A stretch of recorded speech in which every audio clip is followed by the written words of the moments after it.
Com o Jornal de Verdade aqui na Cultura FM, nesta manhã de sexta-feira, e hoje, olha aqui, estamos recebendo nos estúdios da Cultura, olha que livro maravilhoso, ó, Os Filhos da Lira, 116 anos de história da música de Araçatuba, o Daniel Freitas está aqui nos nossos estúdios, tudo bem, Daniel? Bom dia pra você, prazer imenso recebê-lo aqui. Prazer o meu estar aqui com vocês, né?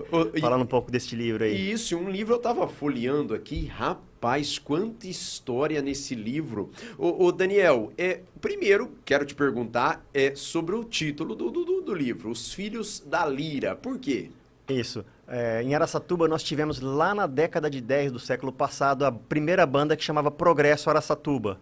E em seguida surgiu a Lira Araçatubense, né? Então, ou seja, todos os demais... Foi uma sugestão do amigo Mauro Rico, inclusive, e nós somos praticamente o legado dessas primeiras bandas, né? Que vieram deixando esse legado para nós, que chegou até hoje, né? E então achei muito legal colocar isso, o título Os Filhos da Lira, né? Que legal, nós somos filhos daqueles músicos lá do passado que começaram. Lira provavelmente por conta do instrumento musical, a banda na época, musical, grego e tudo mais. O Daniel Freitas é músico profissional há 30 anos, graduado em Educação Musical pela Unimes e pós-graduado em Neurociência Clínica e Pedagógica. Eu queria saber, Daniel, em que momento surgiu a ideia então de escrever um livro aí contando a história da música de Araçatuba? Bom, uns anos atrás eu fui presidente da Associação dos Músicos aqui da cidade. E um dos projetos que eu criei foi o Museu da Música. Acho que por volta ali de 2009, 2010. Então foram 4 anos vasculhando histórias, visitando asilos, né, músicos que às vezes estão esquecidos, aposentados. E eram muitas histórias que a gente foi, né, descobrindo. Pro museu? Pro museu. E aí... Fizemos as primeiras exposições do museu, ele chegou a receber 15 mil visitações, né, durante todo o tempo que ele ficou ativo, ele era itinerante. Só que foram objetos que nós fomos recolhendo, né? Só que eram objetos que as pessoas passam, olham e não sabem a história que tem por trás daquilo. Aí, passado alguns anos, aí pós-pandemia, eu fiquei pensando, pô, o museu tá montado com mais de 700 itens, itens que contam toda a nossa história, mas é apenas um objeto. Eu vou contar essa história num livro, né? E aí surgiu essa ideia de colocar todas essas histórias fantásticas num livro, que são 116 anos de história de música em Araçatuba. E é por ordem cronológica, é isso? Por ordem cronológica. Começa lá da década de 10. E qual foi o início? Você começou o livro, o primeiro ponto de indicativo de registro musical na cidade? Olha, eu tenho uma partitura lá de 1901.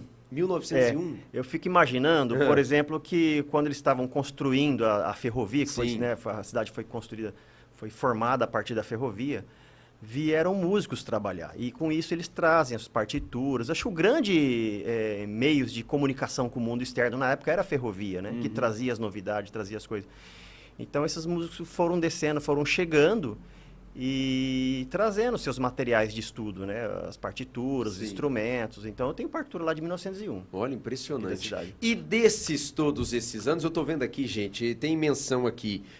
O maior foi Tião Carreiro, então a maior representação, ou o que de maior destaque? Eu penso que sim, em termos de destaque nacional e até mundial, foi Tião Carreiro. Tião Carreiro. Eu penso que sim. Mas cite outros nomes aí de grande destaque que você também incluiu aqui no livro. Eu vou estar caindo no meu gosto pessoal. Mas pode ser.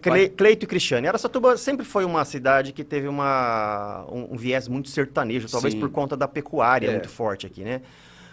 Os pecuaristas ajudavam, sustentavam, às vezes até muitas duplas. Então, Cleito e Cristiane foi uma dupla que vendeu milhões de discos, se não me engano, 3 discos de ouro. Tem histórias interessantíssimas, inclusive do cantor Leonardo falando. Tem uma história engraçada que ele estava no começo de carreira num bar, numa cidade lá pro lado de Goiânia. E ele estava tocando, o irmão dele, e um cara pediu para ele tocar uma do Cleito e Cristiane. Aí ele falou, vamos atender o pedido, vamos tocar. Tocaram. Acabou de tocar, o cara pediu outra da Cleito e Cristiane. Vamos atender e vamos tocar. E ele tocou. Acho que na 4ª vez o Leonardo falou assim, amigo, eu preciso tocar as nossas também, né? O cara ficou bravo, pegou a cadeira e foi pra cima deles e pau quebrou. Louco, verdade. Por conta da dupla araçatubense. E essa dupla, ela influenciou muitas outras duplas no Brasil. Aqui, ó, com o Bolinha, inclusive tem uma foto com o Bolinha aqui. Pode completar. E O sanfoneiro que tocava para eles era o Marrone. Ah, era? Da dupla Bruno e Marrone. Olha só. Então eles influenciaram muito uma geração, porque eles começaram lá nos anos 70, né? Era a terceira fase da música sertaneja, já estava numa terceira fase mais urbana.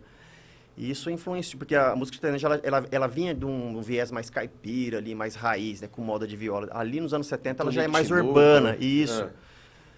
Eu conto até, o livro ele vai falar também uma questão, o que acontecia de questões políticas, sociais e culturais no mundo que influenciava a cidade, a cultura musical da cidade.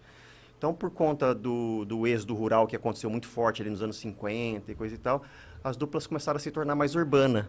Isso se consolidou nos anos 70. E um grande expoente é Cleito Cristiani, dessa fase. Eu quero saber a importância da rádio para a música aqui da cidade. E aí eu vou citar a Rádio Cultura AM de 1939. Eu não preciso nem de falar. E aí, não, mas eu quero te ouvir sobre A Rádio Cultura foi o grande meio de divulgação da música, né? Quando surgiu o rádio, era um canal que trouxe muito ao conhecimento do público o que acontecia de música na cidade.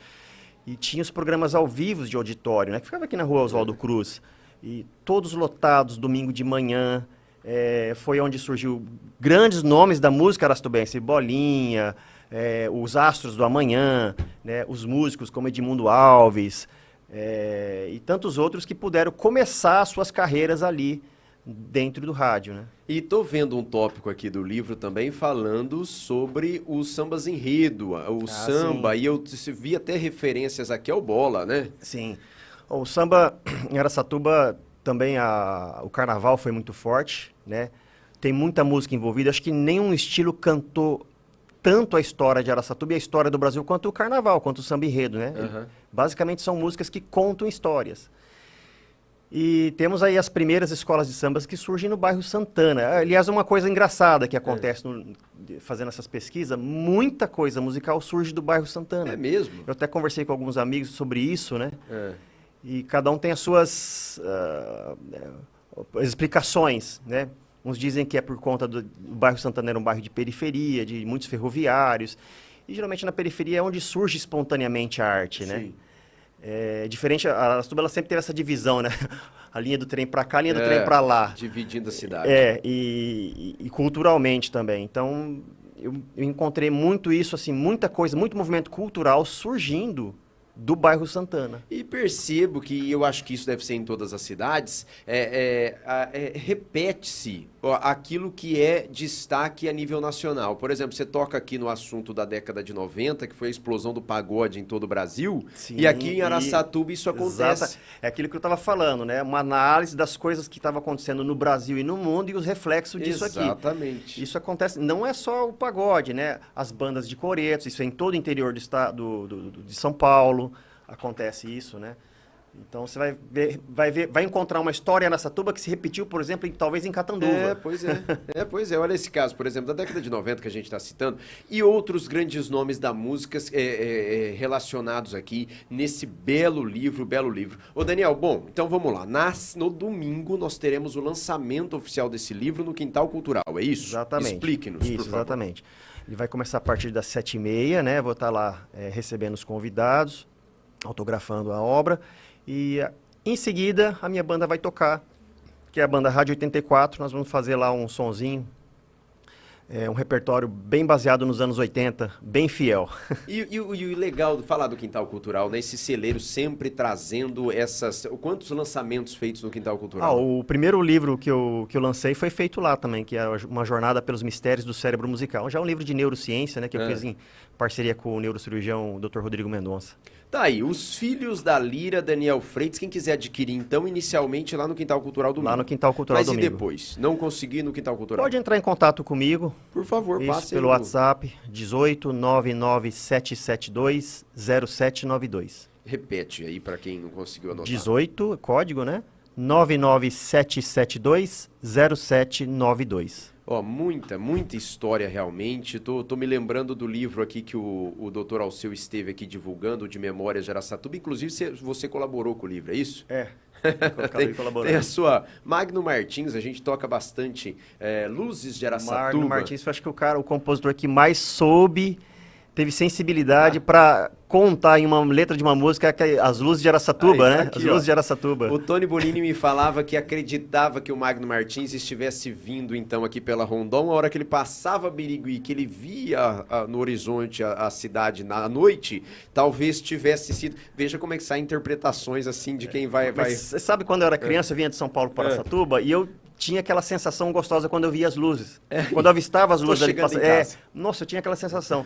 E aí depois, passado vários tempos, eu descubro que alguém fez uma letra sobre isso, né? Fantástico, fantástico. Teve até umas coisas que eu viajava muito com meu tio para São Paulo, que é o meu tio Marco. Pega aí, Giovana, Luzes de Araçatuba, tem tem aqui no nosso... E aí a gente chegava, avistava as luzes de Araçatuba, falava, vamos voltar para ver de novo e colocava a música do Magno Martins. Que interessante. O tio Marco, abraço pro meu tio Marco. Forte a força da música na cidade. A Giovana vai colocar Magno Martins pra gente fechar o programa. Tem mais um intervalo para fazer, isso? Então vamos fazer o seguinte, vamos pro intervalo com o Magno Martins, Luzes de Araçatuba. A gente sempre toca no Cultura Brasileira das 5 às 7 da manhã aqui na rádio, mas vamos tocar agora também para você ouvinte. Queria te agradecer, Daniel, pela sua vinda. Estamos sempre à disposição aqui na Cultura para trazer esses destaques da cidade e que tudo dê certo aí no domingo. Obrigado pelo convite, muito agradecido, viu? Valeu ao Carlos Nova também, que fez a indicação. A gente volta já.